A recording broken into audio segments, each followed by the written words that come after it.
भक्तजनों, माताओं, बहनों, सादर जय श्री कृष्ण। हमारे YouTube चैनल में आप सभी का बहुत बहुत स्वागत है। मैं हूं आपके साथ आचार्य धर्मेंद्र शास्त्री। सबसे पहले आपको और आपके पूरे परिवार को गुरु पूर्णिमा महापर्व की बहुत बहुत शुभकामनाएं और बधाइयां। गुरुदेव का भरपूर आशीर्वाद आप सभी के जीवन पर निरंतर बना रहे। आप सभी सुखी रहें, स्वस्थ रहें, व्यस्त रहें और मस्त रहें। निरंतर उन्नति तथा प्रगति को प्राप्त करते रहें। आज हम सभी को गुरु पूर्णिमा की दिव्य और ज्ञानमयी कथा सुनाने जा रहे हैं। इस कथा को अंत तक जरूर सुनिएगा और सुनने के बाद अधिक से अधिक लोगों को शेयर भी करिएगा। आषाढ़ माह के शुक्ल पक्ष की पूर्णिमा तिथि को गुरु पूर्णिमा के नाम से जाना जाता है। इस दिन अपने अपने गुरु की पूजा की जाती है तथा गुरुदेव का आशीर्वाद प्राप्त किया जाता है। तो सभी अपने अपने गुरुओं की पूजा करेंगे, उनका आशीर्वाद प्राप्त करेंगे। पूरे वर्ष में केवल एक दिन ऐसा होता है जिस दिन अपने गुरु के प्रति समर्पित होकर के उनका आशीर्वाद लिया जाता है, क्योंकि इस संसार में गुरु के बिना कुछ भी असंभव सा प्रतीत होता है। क्योंकि कई शास्त्रों और धर्म ग्रंथों में गुरु का बहुत अधिक महत्व माना गया है। कहा गया है कि गुरु गोविंद दो खड़े काके लागू पाए, बलिहारी गुरु आपकी गोविंद दियो बताए। अर्थात गुरु की जो महिमा है वो भगवान से भी बड़ी बताई गई है। इसलिए गुरु का स्थान प्रभु के स्थान से भी पहले आता है। प्रभु के पास पहुंचने वाला मार्ग केवल और केवल गुरु ही बता पाते हैं। इसलिए सभी व्यक्तियों को अपने जीवन में गुरु अवश्य बनाना चाहिए। यदि आपने गुरु नहीं बनाए हैं तो आप निगुरा कहलाएंगे और आपको किसी भी पूजा पाठ, व्रत, जप, तप का फल प्राप्त नहीं होगा। क्योंकि गुरु जब तक हमारे जीवन में नहीं आएंगे तब तक हमें अंधकार से प्रकाश की ओर कौन ले जाएंगे, सही मार्गदर्शन कौन करेंगे, सही प्रकार से रास्ता कौन दिखाएंगे। तो गुरु ही एक ऐसी शक्ति है जो मनुष्य को आगे बढ़ने की प्रेरणा देती है और गुरु के माध्यम से ही हम अपने जीवन में उन्नति और प्रगति को प्राप्त कर सकेंगे। इस बार गुरु पूर्णिमा का महापर्व 3 जुलाई 2023 सोमवार के दिन है। लेकिन रात्रि व्यापिनी, चंद्रोदय व्यापिनी जो पूर्णिमा है वो 2 जुलाई को रहेगी। इसलिए यदि आप प्रत्येक माह की पूर्णिमा का व्रत करते हैं तो आपको 2 जुलाई को करना चाहिए और गुरु पूर्णिमा का महापर्व 3 जुलाई को ही आपको मनाना चाहिए। इसी दिन सभी अपने अपने गुरुदेव का पूजन अर्चन करें। यदि आपने अभी तक गुरु नहीं बनाए हैं तो आप गुरु पूर्णिमा के दिन अपने गुरुदेव को जो है अवश्य ही प्राप्त करके उनसे दीक्षा प्राप्त करें। लेकिन यदि आप किसी मनुष्य को गुरु नहीं बनाना चाहते हैं तो आप अपने इष्ट देव को, भगवान भोलेनाथ को, भगवान विष्णु जी को या अन्य किसी देवी देवताओं को भी गुरु के रूप में मान सकते हैं और उनकी पूजा अपने गुरु के रूप में आप कर सकते हैं। अब हम आपको गुरु पूर्णिमा की दिव्य कथा सुनाने जा रहे हैं।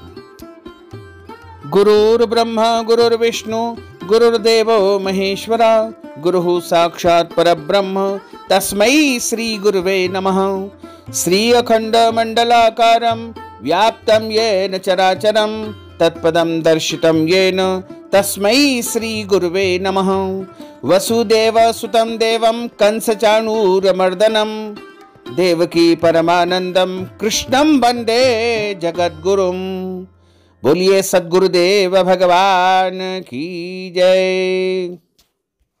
वैसे तो गुरु पूर्णिमा के संदर्भ में कई प्रकार की कथानक आती है, लेकिन सबसे बड़ी जो कथा आती है वो गुरु पूर्णिमा की, वो महर्षि वेदव्यास जी से जुड़ी हुई है, जिन्होंने 18 पुराणों की रचना की और अनेक प्रकार के शास्त्रों की रचना उनके माध्यम से हुई है। ऐसे वेदव्यास जी के अवतरण दिवस को गुरु पूर्णिमा के नाम से हम सभी जानते हैं और मनाते हैं। त्रेता युग के अंतिम चरण में सुधन्वा नामक एक राजा थे। वे शिकार खेलने के लिए वन में गए। उनके जाने के बाद ही उनकी धर्म पत्नी यानी रानी रजस्वला यानी मासिक धर्म को प्राप्त हो गई। उसने इस समाचार को अपने शिकारी पक्षी के माध्यम से राजा के पास भिजवाया। रानी का समाचार और संदेश पाकर के महाराज सुधनवा ने एक पत्ते के दोने में अपना वीर निकाल करके उस संदेश वाहक पक्षी को दे दिया। पक्षी उस पत्ते के दोने को जिसमें वीर राजा का रखा हुआ है उसको लेकर के रानी के पास पहुंचाने के लिए आकाश मार्ग में उड़ चला। मार्ग में उस शिकारी पक्षी पर दूसरे शिकारी पक्षी ने हमला कर दिया। दोनों पक्षियों में भयंकर युद्ध होने लगा। युद्ध के दौरान वह पत्ते का दोना जिसमें वीर रखा हुआ था वह पक्षी के पंजे से छूट करके यमुना जी में जाकर के गिर गया। यमुना नदी में ब्रह्मा जी के श्राप से मछली बनी हुई एक अप्सरा निवास करती थी।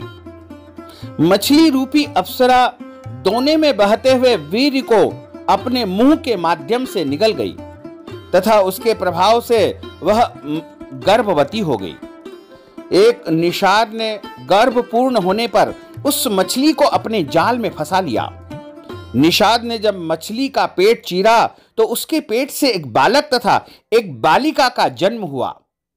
वह निषाद उन शिशुओं को लेकर के महाराज सुधनवा के पास पहुंच गया।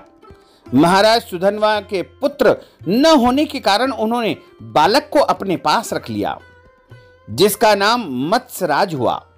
बालिका निषाद राज के पास रह गई और उस बालिका का नाम मत्स्यगंधा रखा गया क्योंकि उसके अंगों से मछली की गंध निकलती रहती थी। उस कन्या को सत्यवती के नाम से भी जाना जाता था। बड़ी होने पर वह बालिका नाव खेने का कार्य करने लगी। एक समय की बात है, पाराशर ऋषि को उसकी नाव पर बैठ करके यमुना पार करना पड़ा। पाराशर मुनि सत्यवती के रूप सौंदर्य पर मोहित हो गए, आसक्त हो गए और उससे बोले कि देवी, हम तुम्हारे साथ सहवास करने के इच्छुक हैं। सत्यवती ने कहा कि मुनिवर, आप ब्रह्मज्ञानी हैं और मैं निषाद कन्या हूं, हमारा सहवास संभव नहीं हो सकता है। तब पाराशर मुनि बोले कि तुम चिंता मत करो, प्रसूति होने पर भी तुम सदैव कुंवारी कन्या ही रहोगी। इतना कहकर उन्होंने अपने योग बल से चारों ओर घने कोहरे का जाल रच दिया और सत्यवती के साथ में संभोग किया। तत्पश्चात उसे आशीर्वाद देते हुए कहा कि तुम्हारे शरीर से जो मछली की गंध निकलती है वह सुगंध में परिवर्तित हो जाएगी। और समय व्यतीत होने पर आषाढ़ माह के शुक्ल पक्ष की पूर्णिमा तिथि यानी गुरु पूर्णिमा के दिन सत्यवती के गर्भ से वेद वेदांगों में पारंगत एक पुत्र का जन्म हुआ। जन्म होते ही वह बालक बड़ा हो गया और अपनी माता से बोला कि हे माता, आप जब भी मुझे विपत्ति के समय पुकारोगी, स्मरण करोगी, मैं तुरंत आपके सामने उपस्थित हो जाऊंगा। इतना कहकर वे तपस्या करने के लिए द्वैपायन द्वीप चले गए। द्वैपायन द्वीप में तपस्या करने से उनके शरीर का रंग काला होने के कारण उन्हें कृष्ण द्वैपायन कहा जाने लगा। आगे चलकर वेदों का भाष्य करने के कारण वे वेदव्यास के नाम से विख्यात हुए। महर्षि वेदव्यास जी ने अपने तपोबल से 18 पुराणों की रचना की तथा कहीं पर ऐसा भी लिखा हुआ है कि वेदव्यास जी त्रेता युग से लेकर के द्वापर और कलयुग के प्रारंभ तक इस पृथ्वी पर रहे थे, यानी उनकी काफी लंबी आयु थी और उन्होंने अनेकों पुराणों की रचना की।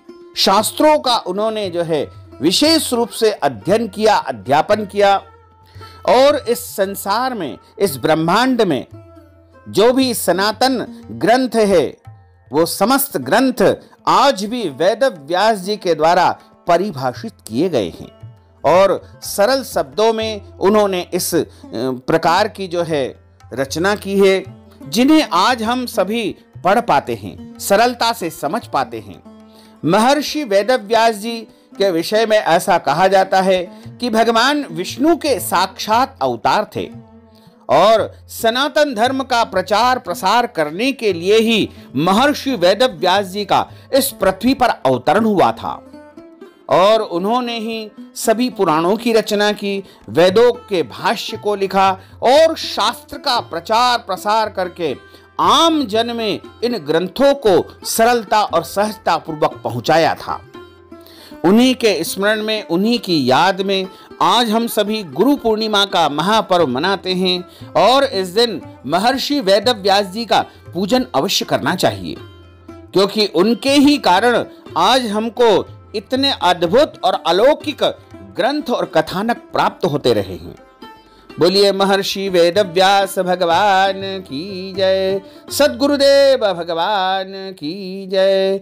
अच्युतम केशवम राम नारायणम कृष्ण दामोदरम वासुदेवम हरे, श्रीधरम माधवम गोपिका वल्लभम श्री जानकी नायकम श्री रामचंद्रम भजे, जानकी मनोहरम सर्वलोक नायकम श्री शंकरादि सेवितम पुण्य नाम कीर्तनम श्री राम राम राम राम राम नाम तायकम, राम कृष्ण वासुदेवा भक्ति मुक्तिदायकम, राम कृष्ण वासुदेवा भक्ति मुक्तिदायकम, राम कृष्ण वासुदेवा भक्ति मुक्तिदायकम। बोलिए महर्षि वेदव्यास भगवान की जय, लक्ष्मी नारायण भगवान की जय।